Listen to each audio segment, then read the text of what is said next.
With some wild twists and turns, we've started off the weekend with some serious drama in Race 1. Will Race 2 hold as many shakeups? We'll find out soon as we get ready for the Porsche Sprint Challenge North America GT3 Cup Series.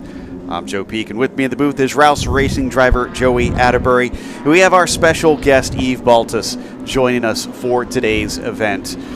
Joey, it's the last race of the day. There's going to be some tired drivers out there, but we've also got some of the most cars that we have all weekend. Yeah, it's going to be a packed racetrack out here at Sonoma Raceway. Let's take a look at this track map located right here in the heart of wine country, Northern California. And this racetrack is known for its elevation changes throughout this place. A couple of key areas that we definitely want to look at. Turn number 2, it's easy to definitely get the car loose and light up at the top of the hill, especially in those first couple laps where you got cold tires. And then down at the end of the track, turn number 7, your best passing area, but look towards that chicane, turn 9A. I think that's been the biggest problem area all weekend long. Been testing drivers. It's a heavy braking zone, and it's clearly got its challenges as it's cost a few drivers some races or just a number of positions as we see them start to weave to get some temperature into the tires. That gives us a chance to go over our starting grid for today. Cole Kleck is going to be starting on the pole, trying to bounce back after some penalties in race 1. Blake McDonald will start in the front row with him as we get to row 2, where Alan Metney is going to be starting from third today. That gets to our pole sitter in the Masters class, Scott Blend, and then that brings us on to the third row, where we have Caden Kelly starting in 5th. Therese Lalu will be in P6 overall, as they'll see Caden King starting from behind them, or Caden Kelly, on the next row. Kenton King, rather, is going to be starting in the 7th position. 8th will be Tony Melito here today, with row 5 seeing Reinhold Kron flanked by Mike Mim to round out the top 10, Joey. And then in 11th, we've got the birthday boy, Tillman Schmidt, turning 29 today, starting in 11th place. Josh Conley is going to be here in the 12th place position. Then we've got Todd Treffert starting in 13th, with David Williams lined up next to him in 14th. Mark Bowden is going to be lined up 15th on row number 8, with Roberto Totino next to him in 16th place. Then we've got John Gilliland in 17th on row number 9, with Todd Perriott next to him in 18th place. Then we've got Johnson here in the 227 starting in 19th, with Ross Poole rounding out the top 20. 21st is going to be Frank Vitiello. Eric Lapp, after not even getting one lap in, is going to try and restart with a better one in 22nd today. Laura Eli starts from 23rd, with Francisco de Jesus starting in 24th. From there, you've got Thomas Herb starting P25, Sean McCaig in the 26th position. After that, starting from 27th, it is going to be Pat Womack. Kyle Washington, coming from 28th on the grid in this one, has Dan Ammon in 29th, and then Chris Hutter starting in the 30th position. And then finally, Larkins will be your 31st car out on the track. The view there from the pace car now gives way to our Yokohama blimp. And Yves, thank you for joining us up here in the booth. Part of one of the great programs that we've got here, the junior driver development program that Porsche does. What's your experience been so far as they help you kind of climb up the ranks? Yeah, first of all, thank you for having me. And yeah, definitely, the junior program helps all around to make you as best well-rounded driver as you can be. I mean, they're helping on track, off track, mentally, physically, anything to make us as well prepared as we can be as we take the next step up into either IMSA-like program or whatever it may see in the future. Yeah, I do love what they've been doing. We've seen a number of drivers coming up through here, through Sprint Challenge, which is certainly the first step on the rung that a lot of these drivers get to experience. We saw a bit of a messy start last time, Joey. Do you think there's a few lessons that were learned that could help clean it up this time? I'm sure that race control has talked to Cole Kleck. Remember, he essentially got 2 penalties from the initial start and then also the restart. So I think that orange number 211 that's going to be setting the pace up here to the green flag has got a new script. I'm sure his team is probably reminding him of exactly that start procedure right now. Don't lane change before you get to that start-finish line. You want to stay in your column, and then we'll talk about the restart if we get one. The impressive pace that he had certainly was undone by those simple mistakes on both the start and the restart of this race. Blake McDonald, though, he wants revenge. He wants victory as he came home with second behind Metney last time. Can he do that from here? They look for the call from the flag stand as there it is. Green flag is out and they accelerate down towards turn 1. It looks like it's going to be a good start from that 211 as he pulls ahead up towards turn 2. Blake McDonald slots into second place. Meanwhile, Metney is going to move ahead of Blend as we get some 3 wide up through turn 2, Joey, but we're all clear. Yeah, and I think that Blend might have actually got a little bit of tap in the back right there. He got out of shape up at the top of the hill at turn number 2, but Cole Kleck is doing exactly what he needs to do run off down the road, and 3 wide for the first lap going down into turn number 4. I hope they made it out the other side. It looked awful tight into there. Therese Lalu, a part of that action, and all the cars are facing the right way, so I think they somehow managed to make that work. That was impressive stuff as they come out of the carousel now. Blake McDonald still hot on the heels of Cole Kleck. Yeah, and Therese was one of those cars that picked up 1 position down there, and now we're 2 wide again down in turn number 7 on this opening lap. A little bit of contact further back between that car with the green wheels there, but thankfully it seems like everything is A-okay. I think that was Gilliland and potentially Johnson that came together. Now they've come back to the chicane. Ooh, that was really hot into there from Cole. He is wasting no time, and so far not seeing any notes from race control, so they're happy with that start as everybody now piles through that right-left. Eves, I hope this means that we've gotten through most of the craziness.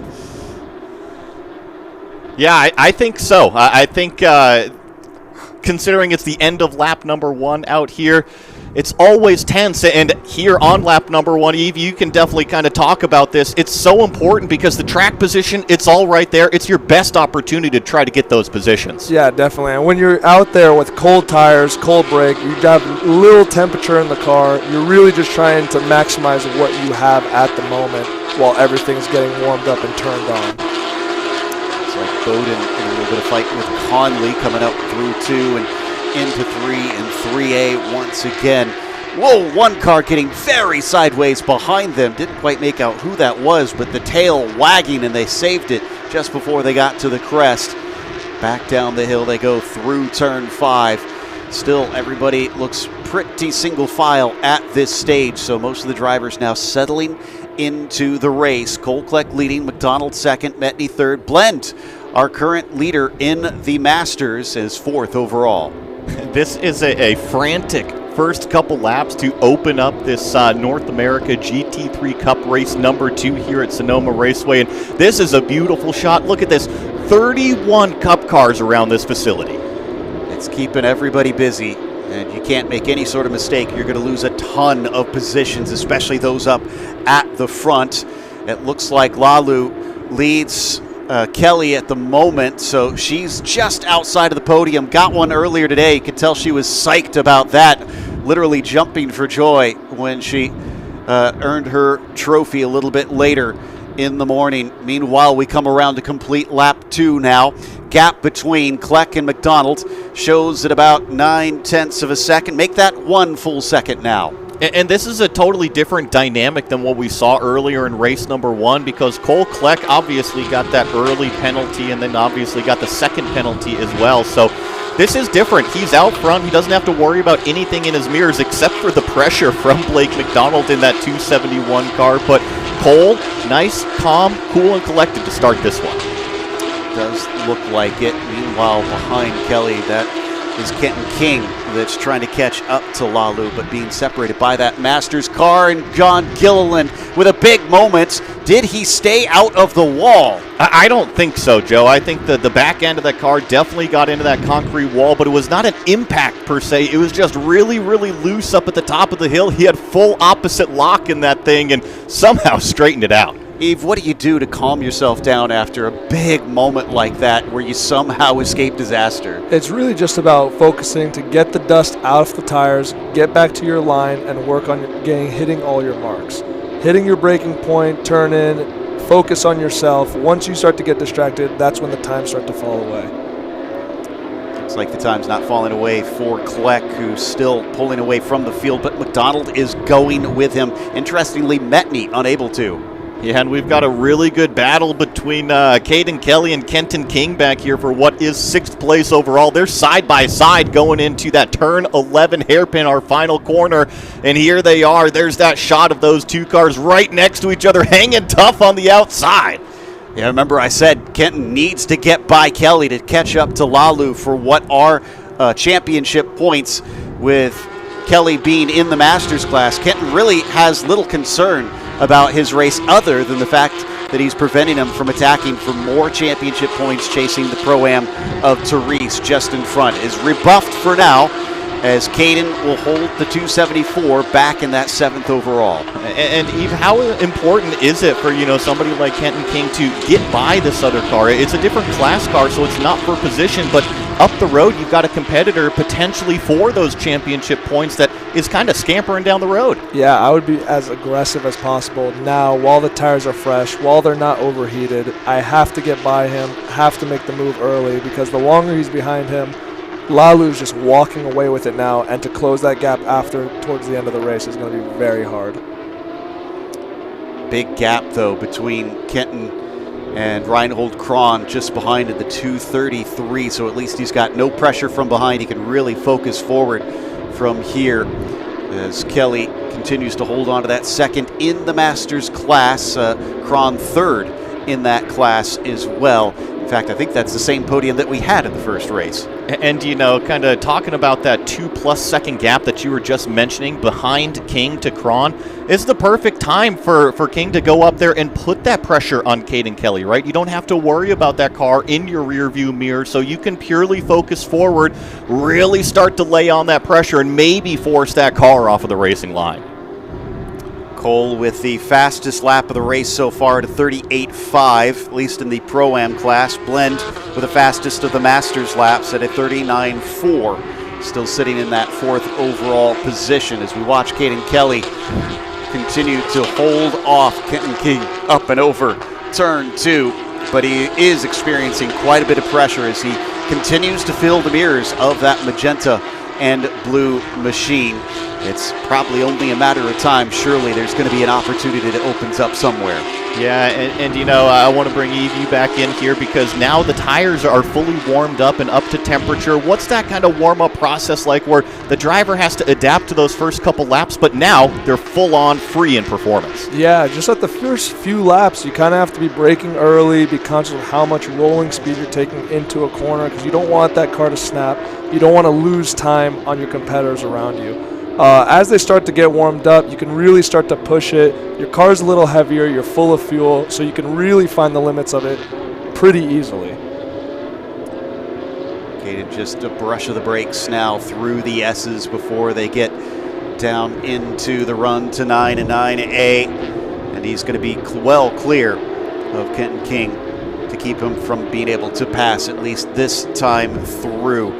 We've got battles, honestly, all up and down through the field. Reinhold Kron has a literal train of cars behind him. In fact, we're seeing that right now. Look at this. I think I see Mim in there, Tillman Schmid, Melito, Conley, all backed up. And I mean, it goes on. Trefford is involved in it. Same thing with David Williams. Mark Bowden is basically on the tail end, the caboose on what is a 7-car battle, all up here for 8th place. So Reinhold Kron definitely got a lot of company in his rearview mirror. He's actually doing a pretty good job right now, starting to gap it out over Mike Mim. So Mim is really the one with the pressures. We crest up and over turn number 2. That's the 277. That's the birthday kid, Tillman Schmid, starting to move forward.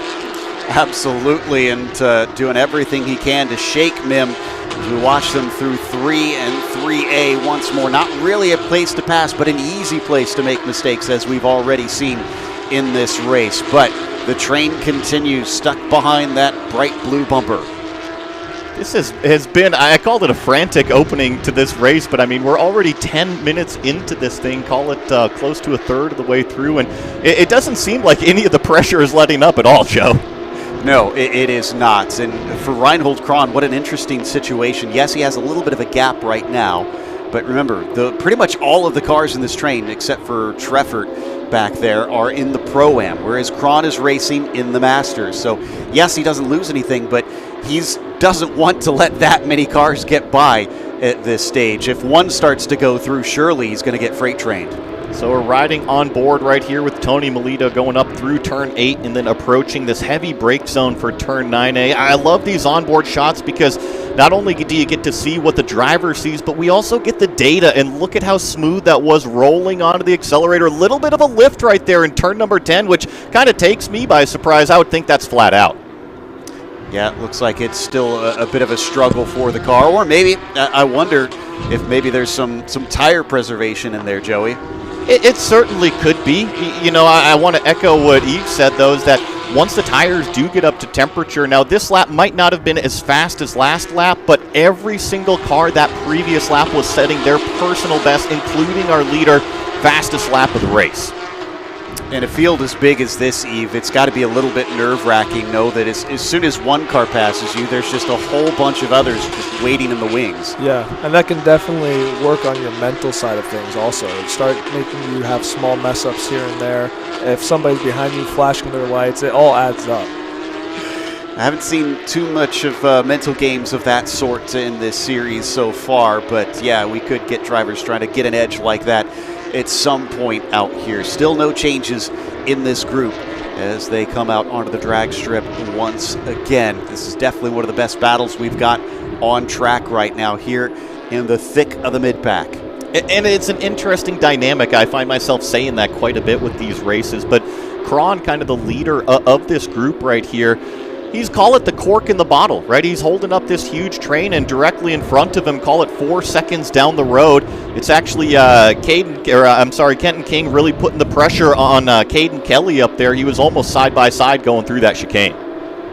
Yeah, we were watching that a little bit earlier, and King's still unable to do anything as he wants to get up to Therese Lalu. It's about 1.2 seconds ahead of Kelly to Therese there. Oh man, almost nose to tail now coming through the turn 11 hairpin with some of these cars in this group, and it looks like they're starting to get a few more as Williams and Bowden, I think, are starting to rock up at the back of it. So, Eve, let's put yourself maybe in the third car in line, maybe fourth car in line, where all these cars are so stacked on top of each other and their drivers in terms of performance.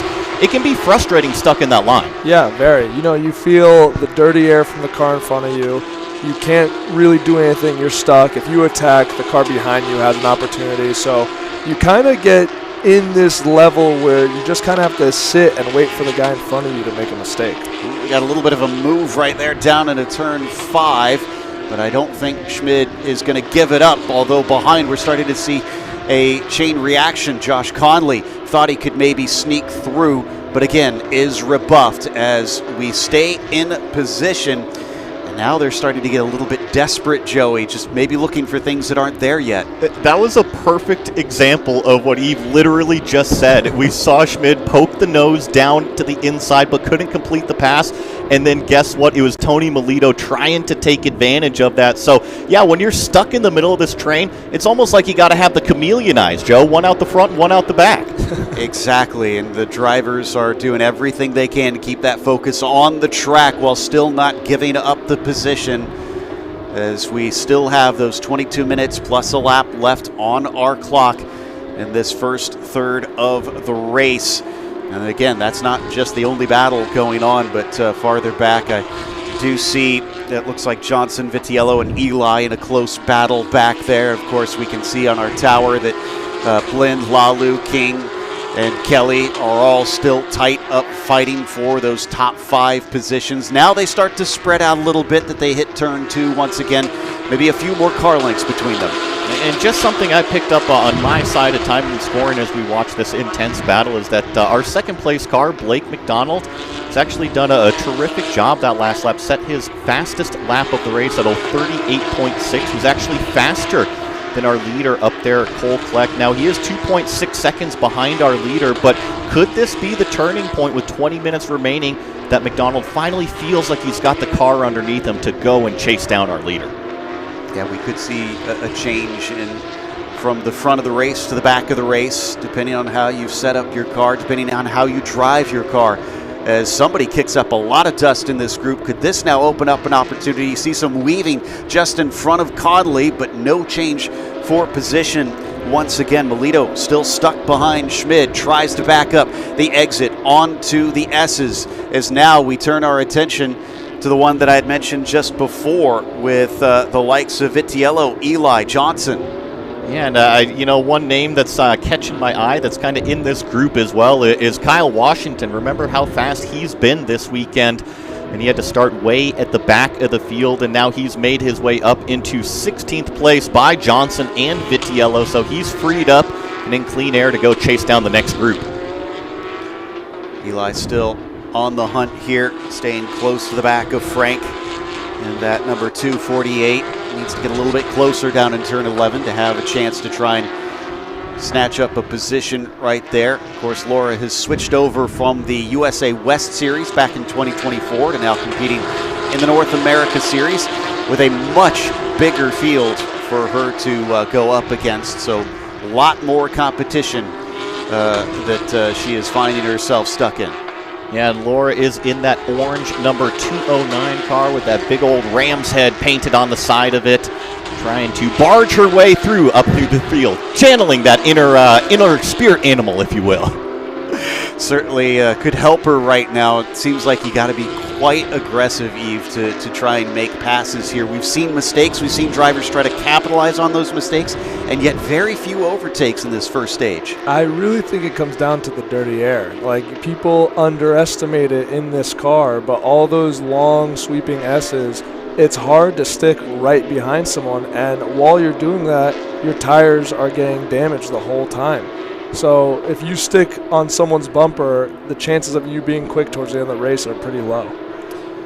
Back to Tillman Schmid now, still with Melito close behind him. That's Josh Conley in the sort of dark purple and white, and then the red and white back there is going to be Treffert, the only of that little group that is in the Masters class. So he's probably just kind of waiting for this race to come to him while those sort themselves out, as long as he doesn't get backed anymore into Williams, who is close behind, but not a threat, at least at this stage.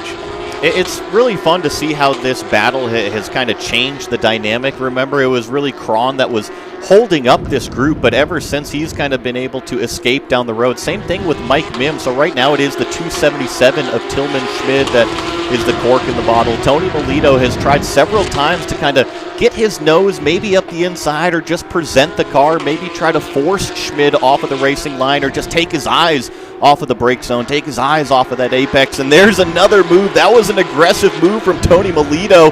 I'm sorry, that was Conley trying to get by Melito down there in fourth. Thought he had something, maybe just trying a surprise attack, but the door was slammed shut in his face. Tony's not having any of it. Now he has to back off. You can see the distance now that is put between himself and the 203. In the meantime, he still does have to watch out for Treffert and Williams back there behind him. They'll come around turn 7 to try and get on the accelerator, and now the track weaving back and forth through the section of 8 in the S's, so it shortens what is normally a long right-hander into a left-hander here. It straightens it out and into the braking of the chicane once again. One thing I am happy to see, and I mean knocking on wood, Joe, is we thought maybe that tire bale at the inside of the apex is going to see some action. Nobody's hit it yet, at least, but hopefully I haven't commentator cursed us. No, it seems like that turn 9A chicane down there, it really is the second apex curve that's kind of been the problem child this weekend. And it's easy, right? Because all the drivers, they want to cut over that second apex curve, really open up the radius of the corner, and sometimes if you cut it too much, it can definitely upset the platform of the car, and we've seen quite a few spins in that area. That was really wide coming through one from up ahead of Melito there, and it looks like, yep, we got to change the position. Melito has gotten by Schmid for 10th. Nice move from Tony Melito right there up at the top of the hill, so now Tillman Schmid has to deal with that 299 of Conley. And remember, Conley was all over the back of Melito these previous couple laps, so he is anxious to get by. And he's caught up a lot of time because of that overtake. He knows this is a good chance. He's right up on the rear spoiler, but now he needs a good run coming onto the drag strip to try and launch it into turn 7. Don't know that it's there, but he thinks it is. He's going to show his nose down to the inside. He's been deep on the brakes before. He's given space, but he bounds over the curb, Eve. It looks like the car just a little too upset. Yeah, it just looked like he was too far back to make that stick. I would have tucked behind and waited for another opportunity, because now he just compromised the next 2 corners and fell farther behind.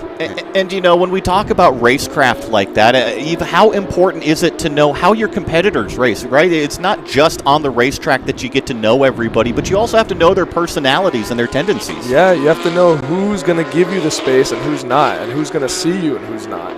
It's important when you're behind someone to know where they're quick and where you're quick, to know when it's a good time to attack and when it's good to just sit tight. And so far, as we got a problem with a car off, that looks like turn 7. And going to be able to return. That is the 297, I believe. And that is lap, so he's not been having the most wonderful of weekends, unfortunately, where he finds himself losing yet more time back there, at least I believe last on the field, still running at the moment. As we continue to watch this battle of Schmid, this has been the problem area on the racetrack for him, and you see him right in the middle of the road right there, kind of defending the position. So he's definitely feeling the pressure directly behind from Connolly. And just to kind of give a report from back up front, McDonald has kind of equalized the pace from Cole Kleck. So Kleck not running away anymore. And that's actually the battle between Mim and Melito that we're now watching. So Melito got by Schmid, and he is focused forward immediately on the attack here, trying to see if he can get by as he forces defense down into turn 7, cuts back underneath him. Can he get the job done as they go side by side? Space given as it weaves out of there, but now they're going to have to try and navigate this part, slowing each other up. Look at the field backing up behind them. Eventually, he is able to slot ahead, and Mim has to give up the ghost. All 3 of them try to jockey for position down into the chicane. Are we going to be able to get out the other side? At least one car off the course, just going a little too far into the braking zone. I think that was the 277 of Schmid that kind of cut the second apex through the dirt right there, but I think that's all okay. It was too wide going on in, and now once again, one of the cars really forcing their way up through the inside of turn number 11. Things are cracking off with 13 minutes remaining. I believe that is Treffert in the red and white. You know what? Looking at him, that's Williams right behind him. He says, enough of this fooling around. I got cars behind me that are actually for class position. If you guys don't sort this out, I'm going to sort it out for you. And, you know, in a couple laps, there's going to be another car on the scene. Remember me talking about Kyle Washington a little bit ago? He started all the way in the back of this thing. He's only about 1.5 seconds off of this huge group right here, and he's hungry. You can see it there in the background. Kyle started off last race, unfortunately getting involved in an incident, and has really done a great job coming back to this one and proving that he still had something in him. He, of course, was over in the USA West race a little bit earlier, so he got some track time to really refocus. Oh, but look at this. Here comes Treffert with a lot of speed, not seeing a defense from Conley coming down into the braking. Is he going to leave the door open? Oh, he's way too deep, and he is going to give that one up, just overshooting the brake zone. Yeah, I think that was the 299 of Conley just going way too deep, and now we've almost got deja vu coming up into the S's. Now they get single file. I thought we were going to be too wide through this thing again, and you saw that a huge accordion effect that previous lap. Thankfully, it looks like it's going to be single file coming up into the chicane. I take that back. Here comes a late break move. Kyle Washington down to the inside, and that is going to get him past Bowden. That is 6th position in the Masters.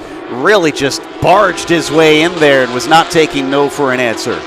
Just goes to show you the performance level that Kyle Washington has right now. That last lap from him, a 41.4. You compare that to the group he's caught, 43.0s. So there could be some fun on the horizon then as we head back up the hill here. We're now already down to the final third of this race. The action is picked up in the middle section of this event. Will it continue on to the end now that opportunities are starting to slip through? It looks like I think Treffert has got some good speed. He was playing patient Eve as Washington with another big look. Now, this time on Williams, who looks like he could maybe try and have a go, Joey. Oh, yeah, and he's going to sneak up the inside, which is going to put him on the outside for turn 6, but clears him and shuts the door. But since we are in the back third of this race, Eve, what is it like inside the race car?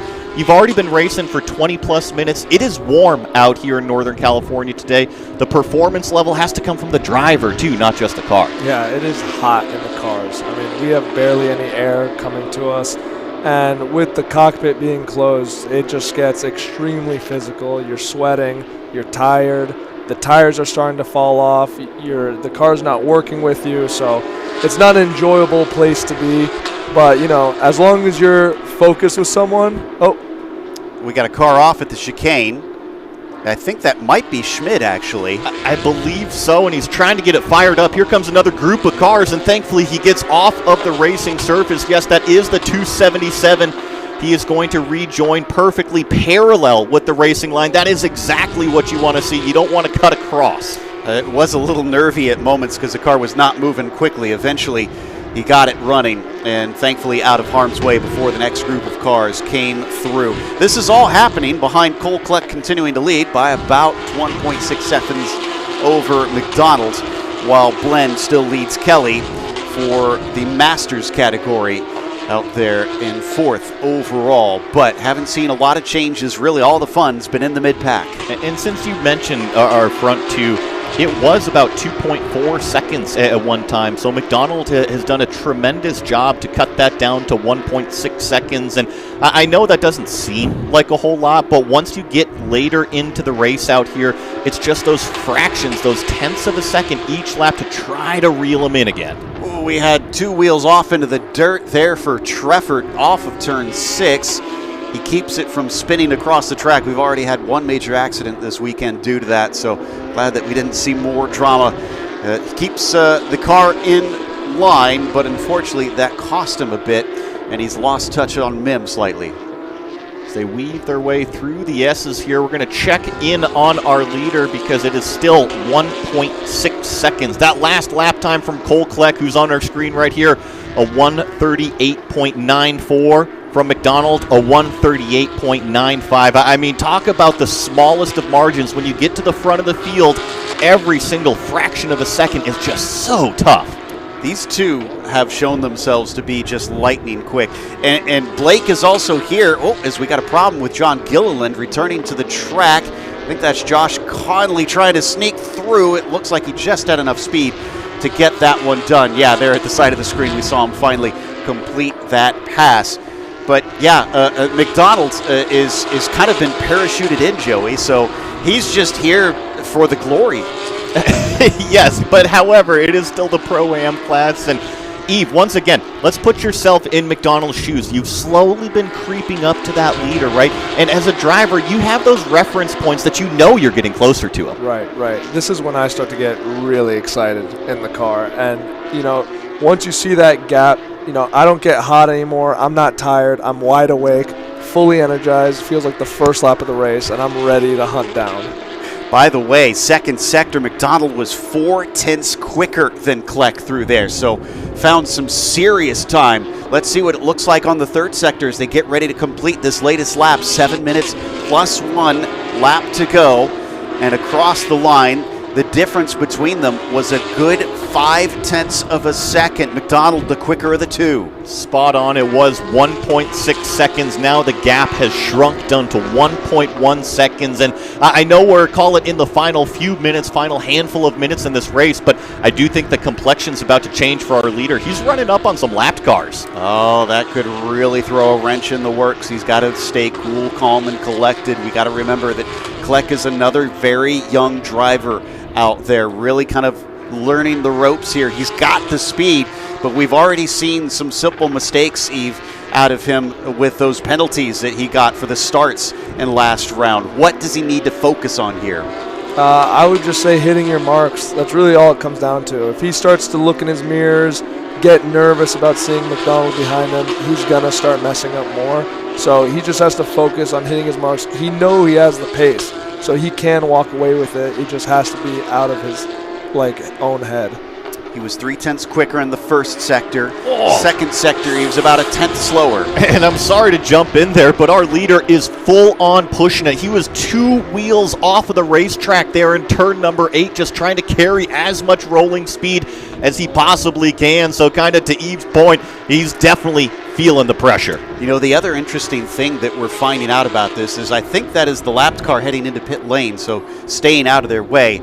Is remember, it was Metney being chased by McDonald. McDonald has really just run away. There is something like 8 seconds between them right now. So that tells you how good of a job Allen did to play defense in race 1. It's something else to consider about that comment too. Remember, Metney, I don't think that he's really been out of the car with the exception of a Cayman practice session or a Cayman sessions out there. So I'm sure he's feeling it at the end of today too. Oh, definitely. He's got to be super tired, especially like we said with the heat really kicking in later in the day today. Now down to 5 minutes plus a lap to go. Kleck approaching more of the traffic now. He has got to be so careful. He cannot waste time, but at the same time, he can't do anything silly trying to overtake. And this kind of goes back to knowing all of the drivers in the paddock. You see the flashing of the lights. Cole Kleck, our overall leader, is trying to communicate to these lap cars, say, hey, do you see me in the rearview mirror? This is a little bit of a nervous moment, but thankfully that 221 car saw our leader. But now it's up to McDonald, who's actually lost a little bit of ground, and I think he's going to lose more through the S's. Traffic giveth and traffic taketh away. It can go either way. It's all in how you use what you're given in the situation.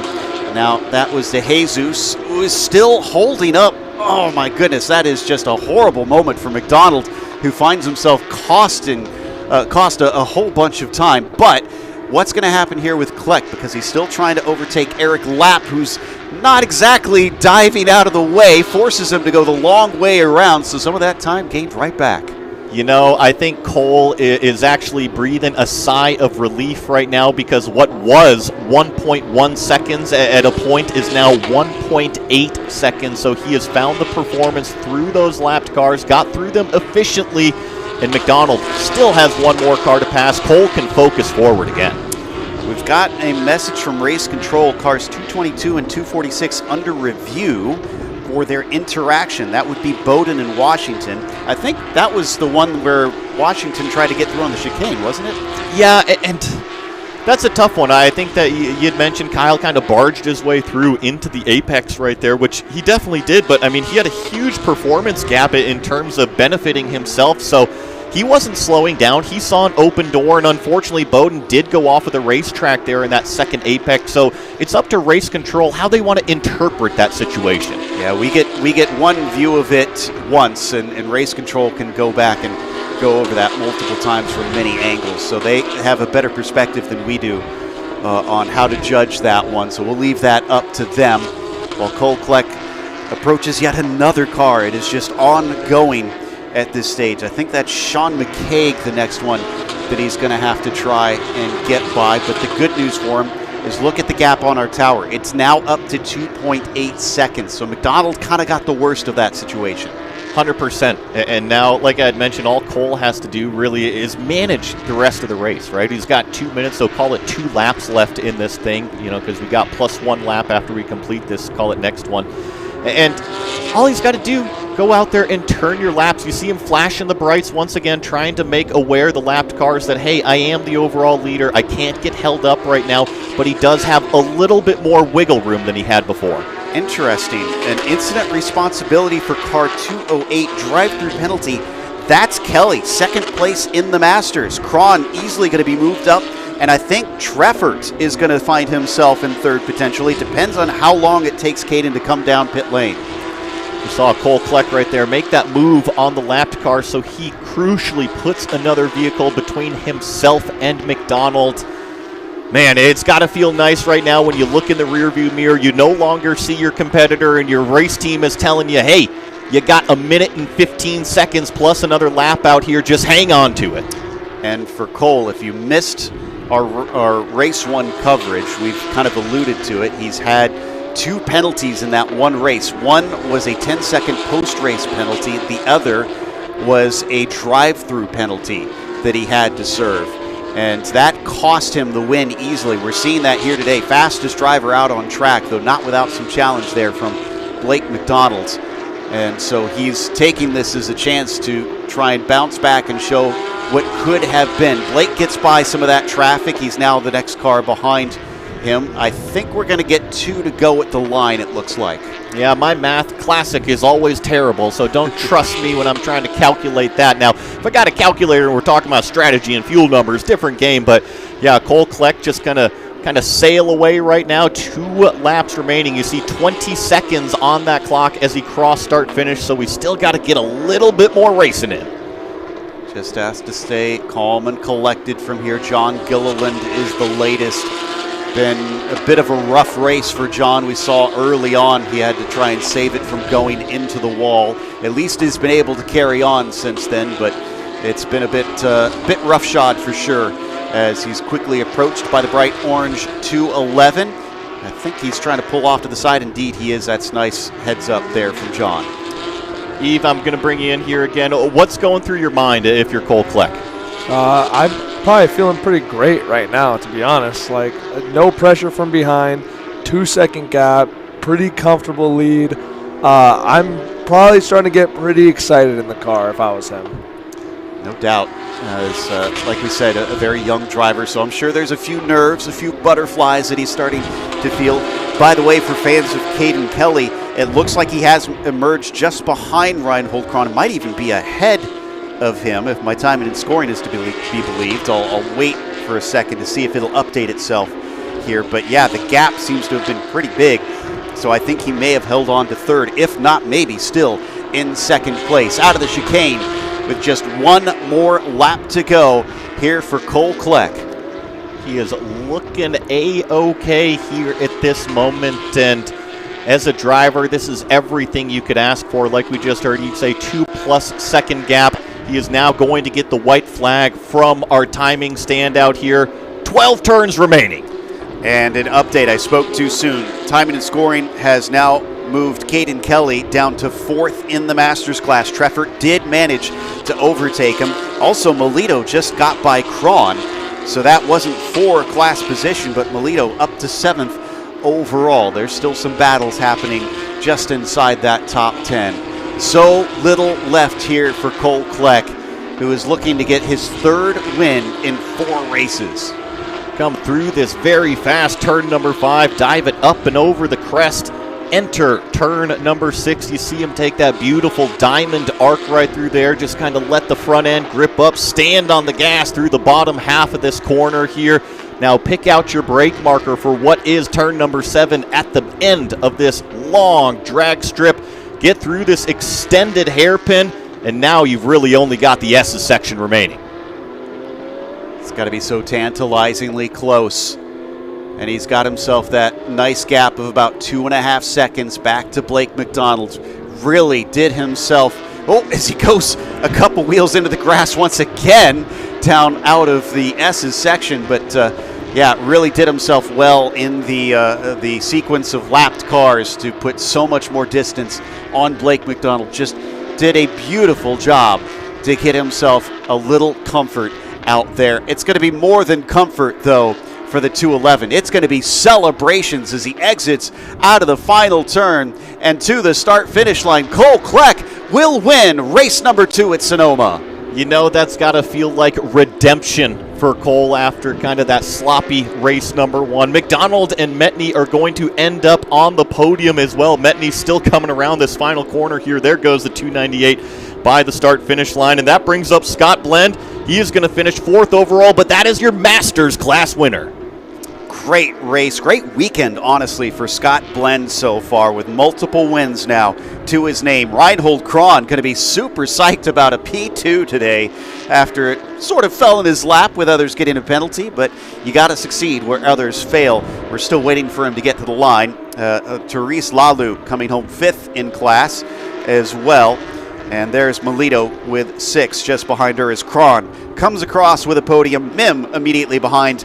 And Kelly will return with a podium, getting back past Treffert.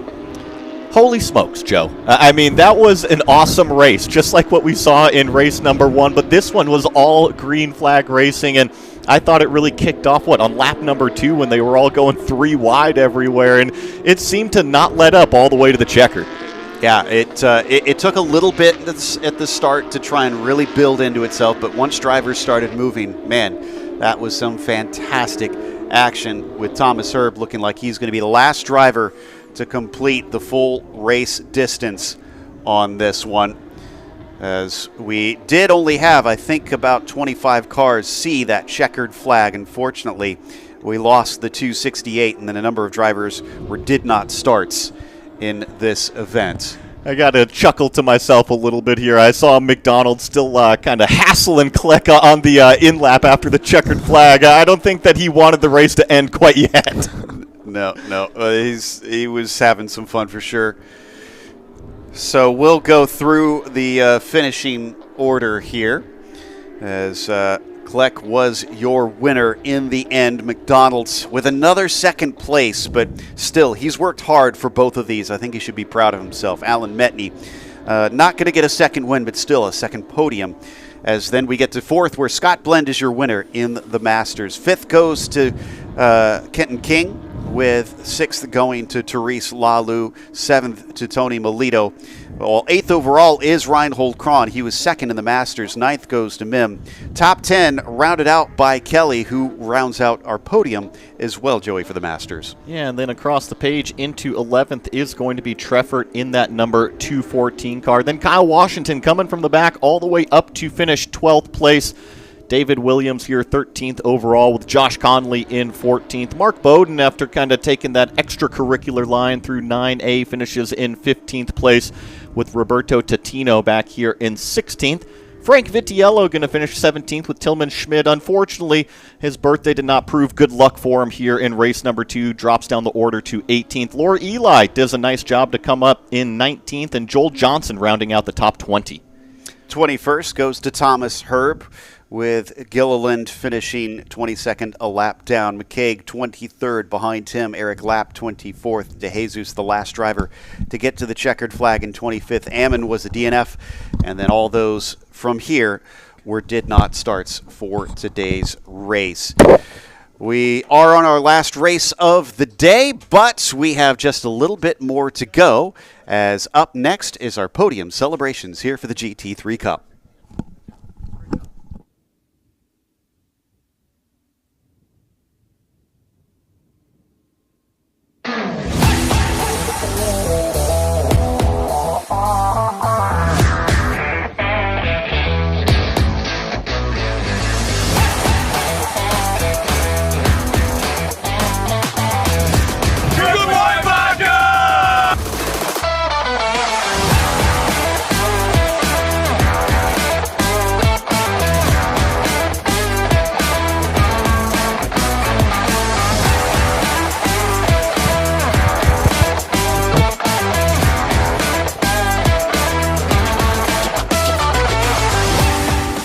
Experience the ultimate thrill, Porsche GT Track Day, where passion meets performance on some of North America's most legendary racetracks.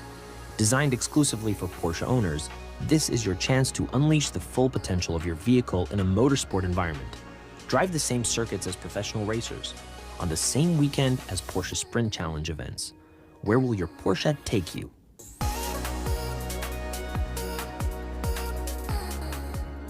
With limited space, every Porsche GT Track Day ensures a premium, exclusive experience. You'll get nearly 3 hours of track time, starting with reconnaissance laps, progressing through lead-follow sessions, and culminating in exhilarating open laps. Plus, strap in for heart-pounding hot laps with a professional race driver. I thought I was fast. Didn't resemble anything that I've ever done. Beyond the track, immerse yourself in VIP hospitality, premium viewing areas, and exclusive paddock access, where you can witness Porsche Sprint Challenge teams in action. Spots are limited. Scan the QR code now to reserve your place at Porsche GT Track Day.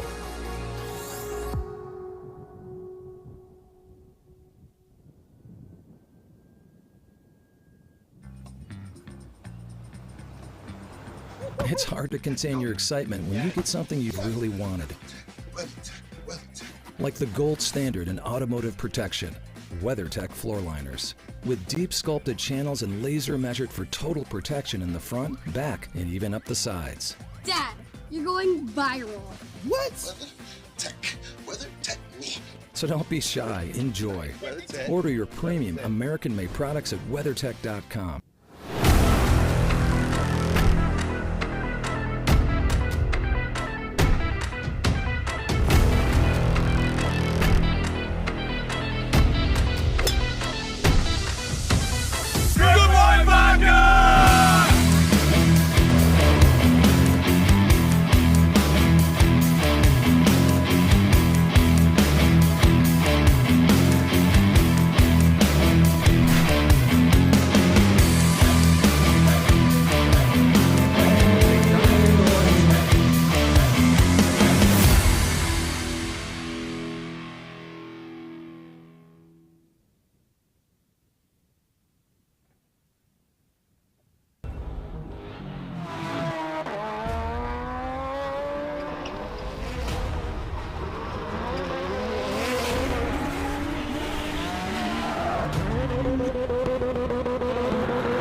Time for our last podium celebration of the day here for Porsche Sprint Challenge North America. It's the GT3 Cup class, and the 992 Masters will kick things off.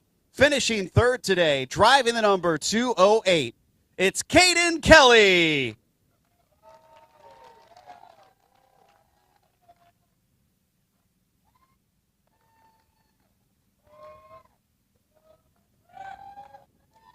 P2 is the number 233 car, Reinhold Kron.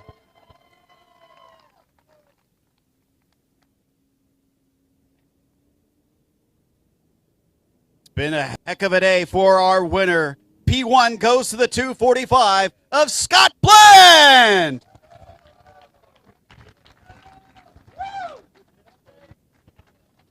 Scott, I'm going to climb up on your right side here. So how are you feeling after today? You ready for a nap?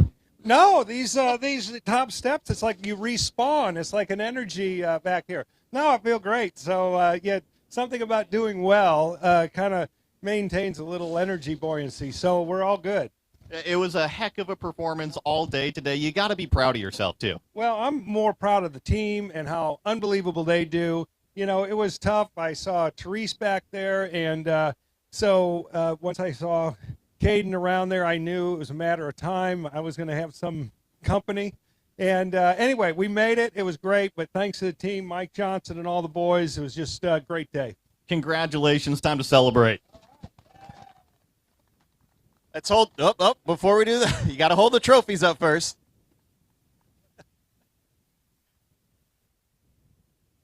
There we go. Now you can spray the champagne.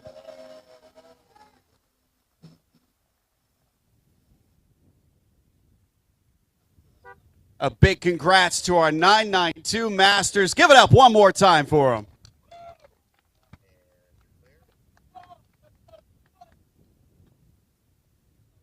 Now it's time for the Yokohama Apexin Award for the hardest charger. This goes to the 248 of Frank Vitiello. Hey, Frank, I'm going to climb up here next to you. So this is a pretty big one for you, kind of the Smiles Per Lap Award, the most passes. How does it feel? Oh, it feels great. Most miles per lap for sure. Crazy track, great race. Thanks for everyone for keeping it green. That was awesome. Thanks, everyone. One heck of a job. Go celebrate.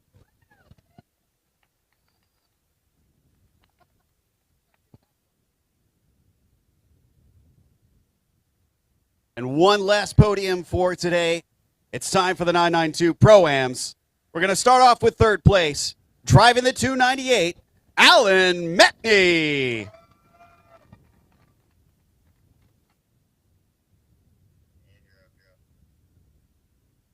His second place in a row this weekend. The number 271 driven by Blake McDonald.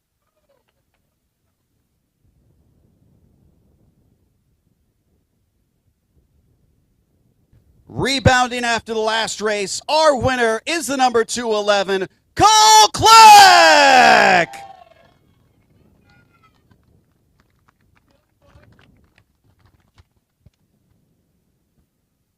Cole, I'm going to sneak in here one more time. So this has definitely got to feel like redemption for you after the first race. Yeah, the first race didn't go out how we planned, but we capitalized on race 2 and drove our way forward and kept the gap. And due to the top racing team, Todd, Buster, Eric, and Kevin. And I want to thank Porsche Motorsport North America for giving me this opportunity to be out here at this racetrack today in Sonoma Raceway. I had a great time racing with everyone here, and so blessed we all get to do it. And I want to thank God. Talk to me a little bit about the end of the race right there. You had the lap traffic that you got through efficiently, which gave you the gap over Blake over there, but you had to feel the pressure for a little bit. Oh, yeah, the pressure was there the whole time. I was checking my mirrors every other corner to see the 291 car right there in the mirror, but we just had to use our tires the best we could. We saved them at the beginning and then just try to manage them at the end. Great job. Time to go celebrate.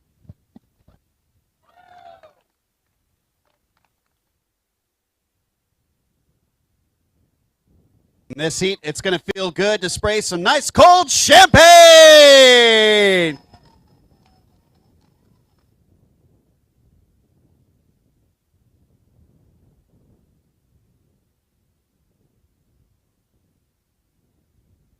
Once again, a fantastic job to the 992 Pro-Am podium finishers.